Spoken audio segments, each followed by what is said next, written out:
If you spent any significant amount of time in the classroom, I would say at least 1 year, you have heard this come out of a student's mouth, especially if you've taught from seventh grade on up to the senior year. And that is, hey, why are we learning this? We're never going to use this in real life. And what should be your answer to that? Well, when I was teaching, my answer was, you know what? That's probably true what you're saying. You may not use this in real life when you grow up, unless you're in this profession or that profession or whatever. That is so true. But then I would hit them with this. Hey, is it your goal to graduate high school? And of course, most of them would say yes. Well, you have to at least learn it to fulfill that requirement. But yeah, you probably won't use it in real life, again, unless you're in a certain profession. And a lot of times that got students to get on board and get to work. Because here's the thing, teachers. I taught 15 years. I saw students that weren't very successful in school, that maybe they could have done better, but they didn't. And that's just a reality.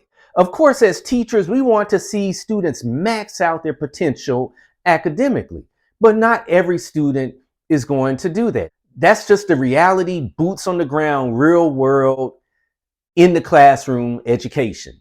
That not every student is going to fall in love with our content and just make really good grades all the time.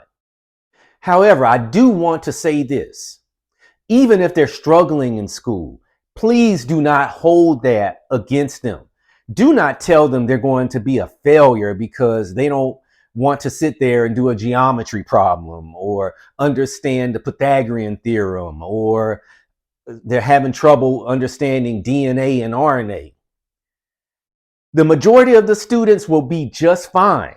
They will make it in real life. I have seen it. Like I said, I taught 15 years.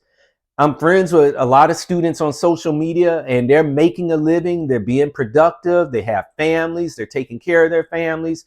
But when I think back to them in middle school, they weren't the most engaged student. And that's okay. Not every student is going to be that way, but you do want to get them on board and help them understand that, hey, you know what? You have this goal of graduating high school, and this is what you need to do in order to meet that goal. It's a requirement. Now, what you do with the knowledge after you fulfill the requirements, that's on you. But at a minimum, that's what we got to get students to shoot for. Thank you for listening. Talk to you next time.